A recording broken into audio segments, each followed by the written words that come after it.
नमस्कार, स्वागत आप सभी का एमपी दिन भर आप देख रहे हैं और आपके साथ मैं हूं पुनीत। तो चलिए खबरों की करेंगे शुरुआत और सबसे पहले बड़ी खबर की करेंगे बात। श्रीलंका सीरीज के लिए टीम इंडिया का ऐलान कर दिया गया है। 3 मैचों की ये T20 सीरीज जो होगी इसके लिए टीम इंडिया का ऐलान किया गया है, जिसमें हार्दिक पांड्या को कप्तानी दी गई है। T20 की कप्तान वो होंगे। रोहित शर्मा को हालांकि वनडे के कप्तान के रूप में बरकरार रखा गया है और सूर्य कुमार यादव जो हैं T20 में उप कप्तान बनाए गए हैं।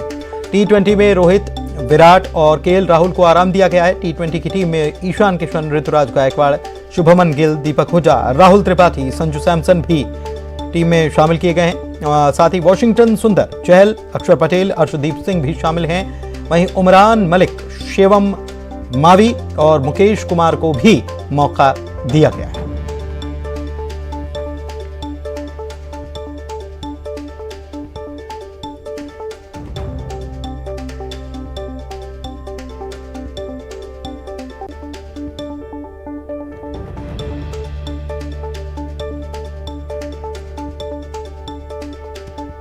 तो ये बड़ी खबर इस वक्त आपको बता रहे हैं। श्रीलंका सीरीज के लिए ये टीम इंडिया का ऐलान कर दिया गया है और इसमें जो T20 की कप्तानी जो है वो पंड्या को दी गई है। उप कप्तान सूर्य कुमार यादव को बनाया गया है। रोहित शर्मा जरूर वनडे की कप्तानी जो कर रहे थे वो उनको बरकरार रखा गया है, वे वनडे की कप्तानी करते हैं। रायपुर से बड़ी खबर बता देते हैं आपको। बीजेपी में प्रभारियों की नियुक्ति कर दी गई है। युवा मोर्चा प्रभारी विजय शर्मा, महिला मोर्चा के प्रभारी को सरला कोसरियायू, किसान मोर्चा केदार कश्यप, पिछड़ा वर्ग मोर्चा ओपी चौधरी, एसटी मोर्चा महेश गागड़ा और एससी मोर्चा रामजी भारती को दिया गया है। अल्पसंख्यक मोर्चे के डॉक्टर सलीम राज प्रभारी बनाए गए हैं। किसान मोर्चा केदार कश्यप प्रभारी बनाया गया है।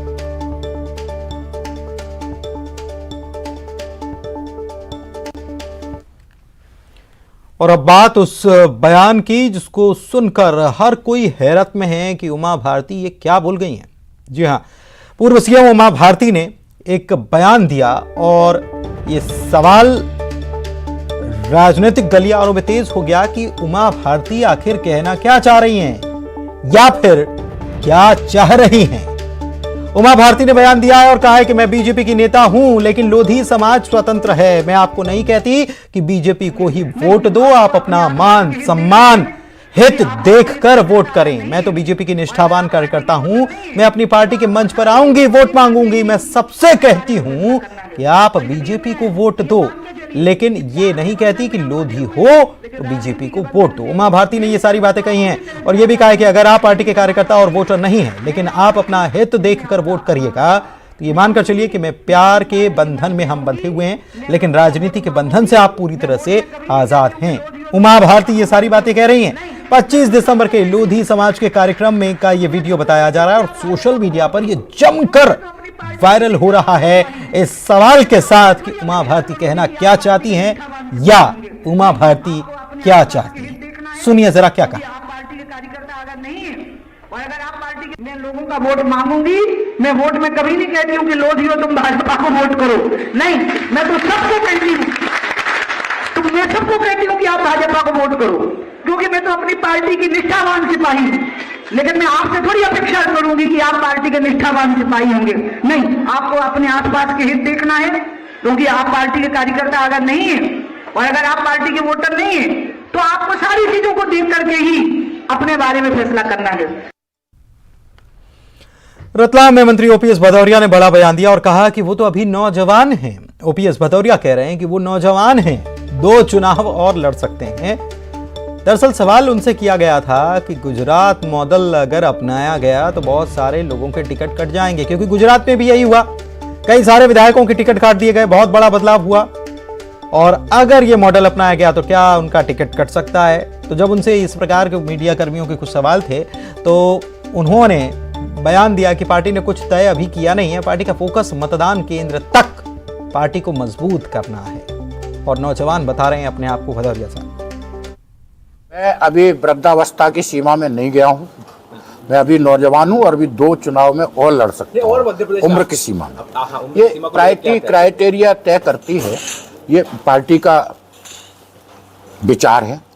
पर हम लोग पार्टी के कार्यकर्ता हैं, जो पार्टी एक बार तय करेगी उस गाइडलाइन पे हम चलेंगे, पार्टी को मजबूत करेंगे। माननीय मुख्यमंत्री जी ने 1 महीने जो जन सेवा अभियान चलाया, मध्य प्रदेश की जन कल्याणकारी लगभग 38 योजनाएं थी। जो भी व्यक्ति जिस योजना के अंतर्गत पात्रता रखता है उस योजना उस व्यक्ति तक पहुंचे। मध्य प्रदेश की सरकार संकल्पित है और विकास और कल्याण की भावना से हम काम कर रहे हैं। इंदौर में मुख्यमंत्री शिवराज सिंह चौहान पहुंचे, प्रवासी भारतीय सम्मेलन की तैयारियों का जायजा लिया। यहां पर केंद्रीय विदेश राज्य मंत्री वी मुरलीधरन भी मौजूद थे। वी.डी. शर्मा, नरोत्तम मिश्रा, उषा ठाकुर, तुलसी सिलावट भी जो मंत्री हैं वो भी यहां पर मौजूद थे। प्रवासी भारतीय सम्मेलन को देखा गया, प्रेजेंटेशन भी देखा गया। इंदौर में दरअसल 8 से 10 जनवरी को यह प्रवासी भारतीय सम्मेलन आयोजित होना है और 9 जनवरी को पीएम मोदी भी इसमें शामिल होंगे। सौभाग्य है कि हमारे प्रवासी भारतीय भाई बहन आ रहे हैं।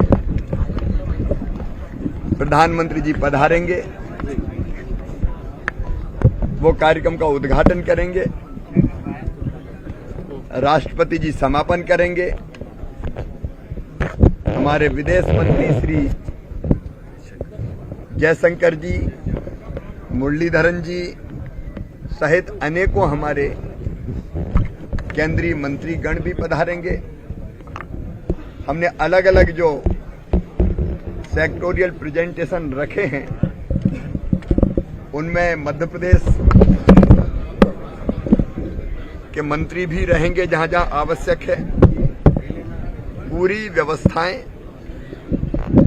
बहुत बेहतर हो रही हैं, सारी प्लानिंग माइक्रो लेवल पर हो रही है। 2 राष्ट्रों के प्रमुख आ रहे हैं, उनके ढंग से स्वागत और सत्कार की व्यवस्था मालवा की परंपरा के अनुसार हो। कांग्रेस के वरिष्ठ नेता सलमान खुर्शीद के बयान पर सीएम भूपेश बघेल ने जवाब दिया है और कहा है कि फिलहाल सलमान खुर्शीद के बयान के बारे में कोई जानकारी नहीं है। अभी तो जिन राज्यों में भारत जोड़ो यात्रा बची है वहां हाथ से हाथ जोड़ो यात्रा कर रहे हैं। राहुल गांधी के संदेश विकास को लेकर पद यात्रा आगे बढ़ा रहे हैं। बताते हैं कि सलमान खुर्शीद ने अपने बयान में राहुल गांधी को भगवान राम की तुलना उनसे कर दी थी। कांग्रेस के वरिष्ठ नेता सलमान खुर्शीद के बयान पर छत्तीसगढ़ के मुख्यमंत्री भूपेश बघेल की तरफ से बयान आया है। मुझे इस बयान के बारे में जानकारी नहीं है और हम लोगों ने उसी को जो राहुल जी करीब 3500 किलोमीटर जो पद यात्रा कर रहे हैं, अब थोड़े से कुछ राज्य बचे हैं जिसमें हरियाणा एक बार जा चुके हैं, दूसरी बार हरियाणा, पंजाब, हिमाचल और जम्मू कश्मीर, ये 3-4 राज्य बचे हैं। तो बचत में फिर हाथ से हाथ जोड़ो अभियान शुरू कर रहे हैं जिसमें हर ब्लॉक में पदयात्राएं होगी। ग्वालियर से बड़ी खबर बता दें, घटिया निर्माण देखकर इमरती देवी भड़की और डबरा में ठेकेदार को जमकर फटकार लगाई। अस्पताल की निर्माणाधीन बिल्डिंग देखने के लिए पहुंची थी। रेत की जगह गिट्टी की डस्ट का इस्तेमाल हो रहा था, जिसको उन्होंने नाराजगी जताई जो ठेकेदार है उससे और लघु उद्योग निगम के अध्यक्ष इमरती देवी। और कहाँ डर वही तो रेता लगा रहे थे, लुड़ी कहाँ आती है आप जानते नहीं है। बीच में तो अभी काम ही बंद रहा। काम के वजह हमने बेलदारी भी करी। नहीं मैडम आप और जानते हैं हम मैडम हम भी डबरा के हैं। आप नहीं डबरा के नहीं, अब तुम छोटे से करी, हमने बहुत छोटे से करी। जब काम बजरी की ट्रॉली लुड़ी कहाँ से तुमने भरी, कहाँ से मसाला बनवा हटवा देंगे। पहले की पड़ी उसको हटवा देते हैं। पहले की नहीं पड़ी, जो बिल्डिंग जई में बनी। नाराजगी इसलिए है कि हमारी सरकार माननीय शिवराज सिंह चौहान जी और सारे हमारे जो मंत्रिमंडल है, पूरी की पूरी सरकार इतना पैसा दे रही कि अच्छी मजबूत बिल्डिंग बने। जबकि मैंने बिल्डिंग देखी केंद्रीय विद्यालय की तो इतना अच्छा माल मसाला सब लग रहा। और डबरा में जो अस्पताल बन रहा 100 बिस्तर का, उसमें खाका से बनाया जा रहा, जो क्रेशर की वो बारूद निकलती है, डस्ट से पूरा अस्पताल 2 मंजिल बन चुका है। एक दिन हम और आए तो इनने बिल्कुल कुछ नहीं कही। परसों कलेक्टर साहब आए, जब उनने कही तो सिर्फ एक ट्रॉली दिखाने के लिए बजरी डराई है। पूरी की पूरी बिल्डिंग ऐसे बना रहा है बिल्कुल घटिया तरीके से। ग्वालियर से खबर है, डबरा में एक युवक को बिरयानी बेचने के चक्कर में 12,000 रुपए का फटका लग गया। युवक संजय ने बिरयानी बेचने के लिए होम डिलीवरी का ऑफर भी दिया, जिसके बाद उसने फोन पर खुद को आर्मी ऑफिसर बताने वाले से बातचीत की और 10 दिनों तक 50 प्लेट बिरयानी का भाव भी तय कर दिया। कथित आर्मी ऑफिसर ने उसके बाद संजय से फोन पे के जरिए 1,000 रुपए भेजने के लिए कहा। संजय ने रुपए भेजे, लेकिन आर्मी ऑफिसर ने पैसा न मिलने की बात कहकर एक लिंक भेजा और ओटीपी बताने के लिए कहा। जैसे ही संजय ने ओटीपी बताया, उसके खाते से 12,000 रुपए निकाले। नाम से QR कोड भेज रहे हैं जिस पर पेमेंट हो जाएगा आपका। भाई ठीक है, उसको मैंने फोन पे से स्कैन किया और उसने कहा कि 1,000 रुपये डायल करके मतलब OTP डाल दी और 1,000 रुपये मेरे कट गए। मैंने सर मेरे पैसे कट गए हैं। वो बोलता है कि मेरे भी कट गए हैं, वो पेंडिंग में चले गए हैं और 24 घंटे बाद वो सरकारी खाते में चले जाएंगे, आप दोबारा पेमेंट करो। अभी आज जन सुनवाई में 2 साइबर क्राइम के मामले सामने आए हैं, साइबर फ्रॉड हुए हैं। एक बिरयानी का मामला आया है जिसमें कि व्यक्ति ने भी 10 दिन पहले बिरयानी की एक शॉप खोली हुई है, ठेला लगाया है और उसको एक फ़ोन आया कि आप हम आर्मी से बोल रहे हैं और आपको एक 25 प्लेट बिरयानी डेली भिजवानी होगी महीने तक, तो 1 महीने पर डे। तो 1 दिन का उसने पेमेंट मांगा 1,000 रुपये और पर डे आपका पेमेंट होगा। तो उसने जब पेमेंट मांगा तो उन्होंने बोला मैं QR कोड भेज रहा हूँ आपको, QR कोड को स्कैन कर दीजिए। जैसे उसने स्कैन किया तो उसके अकाउंट से पैसे निकल गए। एमपी में बिजली दरों को बढ़ाने को लेकर नागरिक उपभोक्ता मार्गदर्शक मंच ने आपत्ति जताई है। मार्गदर्शक मंच ने आपत्ति दर्ज कराते हुए कहा है कि बिजली कंपनियों ने सुप्रीम कोर्ट के एक निर्देश का पालन तक नहीं किया और बिजली दरों को बढ़ाने के लिए याचिका दायर की है। हाईकोर्ट ने याचिकाओं पर सुनवाई भी नियत कर दी है। नागरिक उपभोक्ता मंच ने अब एक नोटिस भेजा है और नागरिक उपभोक्ता मंच का कहना है कि अगर संतोषजनक जवाब या फिर कोई कार्रवाई इस मामले में नहीं होती है तो वो जल्द ही हाईकोर्ट में एक जनहित याचिका दायर करेंगे। से टैरिफ डिटर्मिनेशन के लिए रेगुलेशंस बनाइए, उसकी टर्म्स एंड कंडीशंस बनाइएगा। और यह आदेश उन्होंने स्पष्ट लिखा है कि यह आदेश जो है जिस दिन से आदेश जारी हुआ है उसके 3 माह के भीतर आपको बनाना है। यह आदेश उसी दिन से जारी होगा। लेकिन इस आदेश का उन्होंने मध्य प्रदेश के विद्युत नियामक आयोग ने कोई संज्ञान नहीं लिया। इंदौर के पास डकाचिया में बड़ा हादसा हुआ जब खड़े ट्रक में एक यात्री बस जा घुसी। हादसे में 29 लोग घायल हो गए। बस देवास से इंदौर जा रही थी और इसमें 35 यात्री भी सवार थे। सभी घायलों को एमवा अस्पताल में इलाज कराया गया। सभी यात्रियों को मामूली चोटें आई हैं। ये एक स्टाफ बस थी जो रोजाना देवास से इंदौर के मूसाखेड़ी में बैग बनाने की कंपनी के कर्मचारियों को लेकर आती है। एक कर्मचारी डेली अप डाउन करते हैं। एक वाहन को ओवरटेक करने के चक्कर में बस सड़क पर खड़े ट्रक में जा घुसी। देवास से बस इंदौर की तरफ आ रही थी और उसमें पुल के रास्ते में एक ट्रक खड़ा था। साइड में उसको निकालने में और उससे टक्कर हो गई गाड़ी की। जिस हमारी कंपनी IFFC है, ओवरसीज कंपनी है, ये मूसाखेड़ी में। उसमें करीबन 30-35 लोग सवार थे और कंपनी के जो हमारे काम करने वाले हैं उसमें ऑपरेटर वगैरह थे जो देवास से इंदौर की तरफ डेली आते हैं। हाँ, हम लोग बस से आ रहे थे रूबी ट्रेवलर्स से। बाकी एक ट्रक खड़ा हुआ था और एक साइड से था, थोड़ा सा टर्न लेने के चक्कर में एक्सीडेंट हो गया। जब बस ट्रक टकराया बस? नहीं, हमारी बस जाके जो खड़े ट्रक में टकराई थी। कैसे टकरा गई बस? एकदम टर्न लेने के चक्कर में टकरा गई। कहाँ पे टर्न लेने? डकाचे ब्रिज पे। सिंगरौली के नगर निगम परिषद की बैठक में हंगामा हो गया। नौबत यहां तक आ गई कि खुद महापौर को धरने पर बैठना पड़ गया। असल में पूरा मामला तब शुरू हुआ जब महापौर रानी अग्रवाल ने अपना एजेंडा परिषद की बैठक से गायब देखा। आम आदमी पार्टी से महापौर रानी अग्रवाल ने बाजार वैट को माफ करने का वादा कर रखा है और उनका ये मुद्दा परिषद की बैठक में शामिल ही नहीं किया गया। इसके बाद आम आदमी पार्टी के सभी पार्षद और महापौर नगर निगम कार्यालय के बाहर धरने पर बैठ गए। उन्होंने भारतीय जनता पार्टी के अध्यक्ष और नगर निगम के कमिश्नर पर पक्षपात के आरोप लगाए। बीच बीच में बार बार ये किया कि आप सब परिषद को आगे नहीं जाने दे रहे। परिषद को जब परिषद की कोई बैठक होती है MIC के द्वारा, जब जो एजेंडे होते हैं उस एजेंडे को लेकर परिषद की बैठक होती है। फिर मैंने आयुक्त को भी महोदय को कहा कि जो हमारे बाजार बैठकी का मुद्दा है, जनहित का मुद्दा है, उसको भी एजेंडे में जोड़ा जाए। लेकिन आयुक्त महोदय द्वारा बार बार यही विचार कराया जा रहा था कि ये एजेंडा नहीं जुड़ सकता है। क्या शायद उनका ऊपर का दबाव था। इधर खरगोन कलेक्टर कुमार पुरुषोत्तम के एक आदेश से महिला सभा में हड़कंप मच गया। दरअसल कलेक्टर ने महिला सभा को दी गई करोड़ों रुपए की बेशकीमती जमीन को वापस लेने का बड़ा आदेश जारी कर दिया है।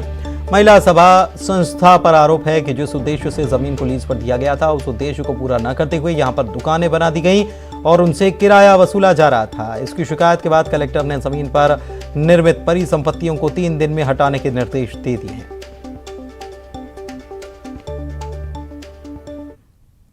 जमीन सामाजिक कार्यों के लिए 1973 में लीज पे दी गई थी। उसमें ये उल्लेख था कि आपको निराश्रित महिलाओं के लिए वो जगह दी गई थी और वो तभी तक आपके पास रहेगी जब तक आप उसका उपयोग करते रहेंगे। साथ ही साथ उसमें उल्लेख ये भी था अलॉटमेंट लेटर में कि आप इसका उपयोग परिवर्तन नहीं करेंगे। ये संज्ञान में तथ्य है कि वहाँ पे दुकानें बना के व्यावसायिक उपयोग किया गया। साथ ही साथ जिस उद्देश्य के लिए दिया गया था वो कार्य बंद हो गया।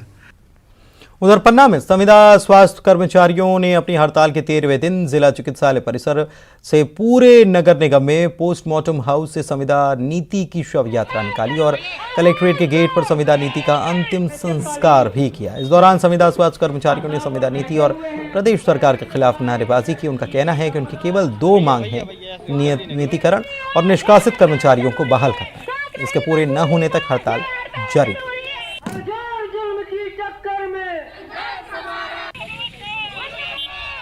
व्यवस्था के अन्यायपूर्ण होने पर रैली निकाली है, संविदा शव यात्रा निकाली है। मध्य प्रदेश शासन के द्वारा 5 जून 2018 की नीति बनाई गई थी जो आज दिनांक तक लागू नहीं की गई है।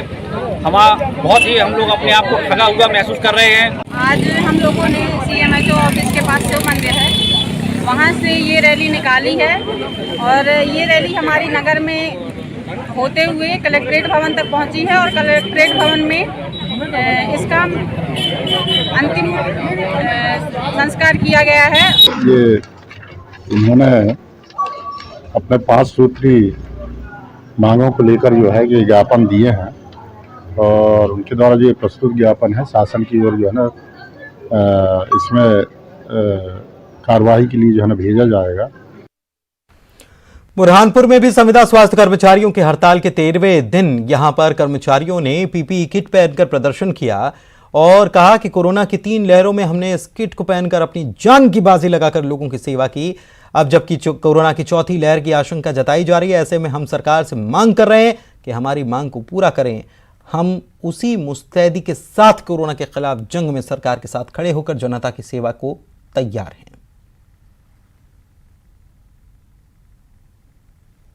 उधर खरगोन में प्रशासन ने रेत के अवैध भंडारण को लेकर बड़ी कार्रवाई को अंजाम दिया। कलेक्टर के निर्देश पर SDM ओम नारायण सिंह और जिला खनिज अधिकारी सावन सिंह चौहान ने शहर के कई स्थानों पर ताबड़तोड़ कार्रवाई की।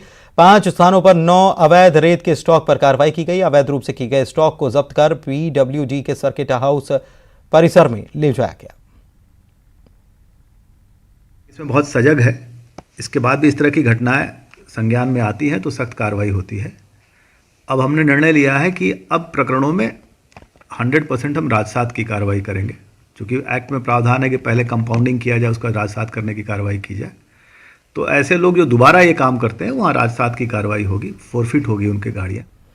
चलिए बढ़ते आगे। आगर मालवा के नलखेड़ा में दिन दहाड़े हुई लूट की वारदात के मामले से नाराज व्यापारियों और महिलाओं ने रैली निकाली, नारेबाजी की। पुलिस कार्यप्रणाली पर संदेह जताते हुए आरोपियों को जल्द पकड़ने की मांग की और ज्ञापन सौंपा। नलखेड़ा में कल सुबह 9 बजे पुलिस थाने के पास ही मेन बाजार पर घर में घुसकर अकेली महिला को बंधक बनाकर लाखों रुपए की नकदी और सोने चांदी के जेवरात लूट लिए गए थे और बदमाश फरार हो गए।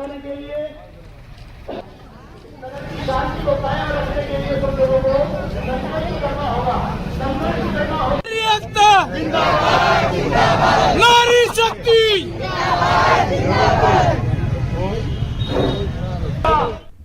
रायपुर पुलिस ने ड्रग्स मामले में 2 और आरोपियों को गिरफ्तार किया है। दोनों आरोपियों ने कुछ दिन पहले ही MD ड्रग्स खरीदा था।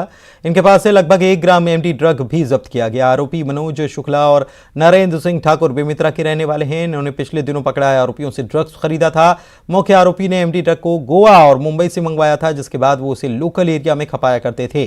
3 दिन पहले 5 आरोपियों को इस मामले में गिरफ्तार पुलिस के द्वारा किया जा चुका है। NDPS एक्ट के तहत कार्रवाई की गई थी। इसमें 5 लोगों की अरेस्टिंग हुई थी, 3 पुरुष और 2 महिला की। उनसे पूछताछ पे उनको पुलिस रिमांड पे लिया गया था। उनसे पूछताछ से 2 अन्य व्यक्तियों के बारे में जानकारी मिली। इसमें एक का नाम मनोज शुक्ला है, दूसरे का नाम नरेंद्र ठाकुर, जो दोनों ही बेमेतरा के रहने वाले हैं। रीवा के खांभा गांव से पशु क्रूरता का मामला सामने आया, जिसके बाद प्रशासन की व्यवस्था पर सवाल खड़े हो गए। दरअसल यहां पर गड्ढे में सैकड़ों मवेशियों को धकेल दिया गया, जिसमें कईयों की मौत हो गई। बावजूद इसके प्रशासन कमले ने बेजुबानी की कोई सुध ली नहीं। खांभा गांव के लोग आवारा मवेशियों की समस्या से परेशान हैं। किसानों की खेती का बुरा हाल मवेशियों ने कर रखा है, जिसके कारण असामाजिक तत्वों ने मवेशियों से क्रूरता करते हुए उन्हें गड्ढे में धकेल दिया। जिन लोगों ने ऐसा किया है उनके विरुद्ध दंडात्मक कार्रवाई करने के निर्देश दे दिए गए हैं और हम लोग इसकी पहचान कर रहे हैं कि कौन है इसके पीछे और उनको कड़ी से कड़ी सजा दिलाई जाएगी। लोगों से भी मेरी ये अपील है कि पशुपालन और खेती। इंदौर को स्वच्छ सुंदर बनाए जाने के साथ ही शहर के नागरिकों को स्वस्थ और निरोग रखने के लिए अनूठा अभियान चलाया जा रहा है। शहर के सभी वार्डों में मेयर पुष्यमित्र भार्गव योग मित्र अभियान चला रहे हैं। वे हर दिन एक वार्ड में योग शिविर लगाते हैं, जहां लोगों को व्यायाम योग के फायदे बताकर सेहत को अच्छा रखने की अपील करते हैं। इसी योग मित्र अभियान के तहत महापौर ने वार्ड 59 में अटल बिहारी वाजपेयी परिसर उद्यान में योगा किया। इस दौरान बीजेपी के प्रदेश संगठन महामंत्री हितानंद शर्मा भी शामिल हुए।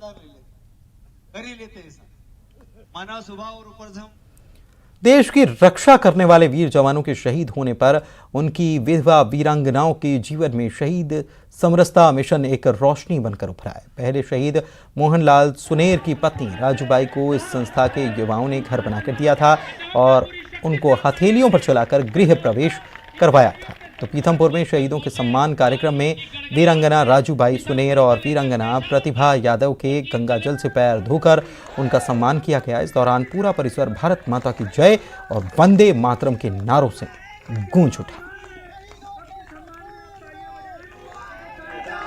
राष्ट्र शक्ति संवाद जो कार्यक्रम है वो देश की एकता और अखंडता इसको समर्पित संवाद है। इस संवाद के माध्यम से हम देश में पांव पसार रही अलगाववादी शक्तियां जो एक प्रॉक्सी वार चीन और पाकिस्तान के माध्यम से ISI के माध्यम से हमारे यहाँ पर एक प्रोपोगेंडा वार किया जा रहा है, जिससे समाज में विभाजन की रेखाएं देखने को मिल रही हैं। हाँ जी, सही समृद्धता मिशन वो मिशन है जो शहीदों के लिए काम करता है। जो शहीदों को लोग मतलब जो सही समृद्धता मिशन कर रहा है वो शायद ही अभी तक किसी ने किया। कोरोना की चौथी लहर की आशंका के बीच उससे निपटने की तैयारियों का जायजा लेने के लिए देश भर के साथ MP के सरकारी अस्पतालों में मॉक ड्रिल की गई, जिसमें यह परखा गया कि अस्पतालों में कोरोना से निपटने के इंतजाम कैसे हैं। तो क्या कुछ सामने आया, आइए इस रिपोर्ट के जरिए आप भी देखिए और मुझे दीजिए इजाजत। नमस्कार।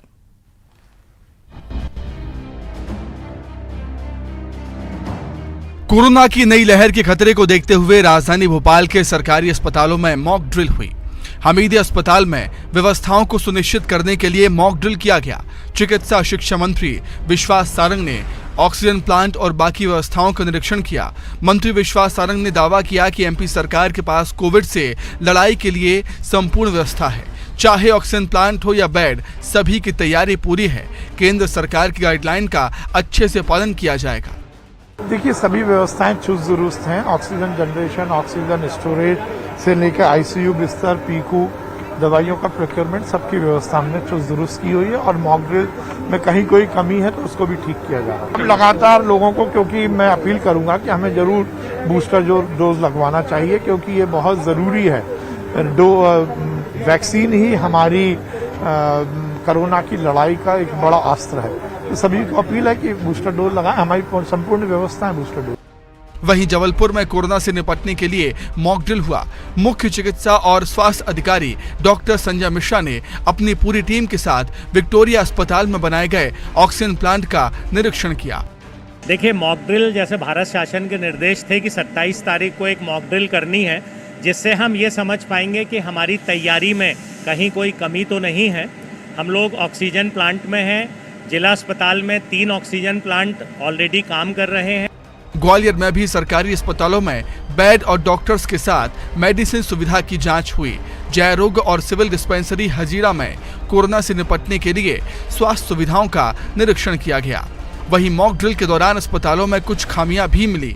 न्यूज़ 18 से बात करते हुए स्वास्थ्य मंत्री प्रभुराम चौधरी ने ये बात कही। मध्य प्रदेश पूरी तरीके से तैयार है। आज पूरे प्रदेश में हम लोगों ने मॉक ड्रिल कराई है। जो हमारी मशीनरी है या जो हमारे बेड्स हैं या मेडिसन है, इनकी उपलब्धता पे को देखने के लिए ये सब पूरे प्रदेश में मॉक ड्रिल चल रही है। मैं स्वयं भी अभी सीहोर गया था। सीहोर के अस्पताल में मैंने खुद जाकर वहाँ पर देखा, चेक करा। नहीं, बूस्टर डोज भी सब लोग जो पात्र लोग हैं, मैं उनसे अनुरोध करूँगा कि वो बूस्टर डोज। अगर ऐसे कुछ लोग छूट गए हैं तो मैं तो उनसे अनुरोध करना चाहता हूँ कि वो लोग भी अपना डोज लगवाएं। वैसे हमारा टीकाकरण जो है, जो मैं ये कहूँ कि 98.5% फर्स्ट डोज और 98.3% सेकंड डोज हमारा कोविड के प्रदेश में लगे। चीन में कोरोना से हाहाकार मचा हुआ है, वहीं भारत में कोरोना को लेकर सरकार अलर्ट है और कोरोना से निपटने के लिए हर संभव तैयारी की जा रही है और अपनी तैयारियों को परखने के लिए आज मॉक ड्रिल की गई।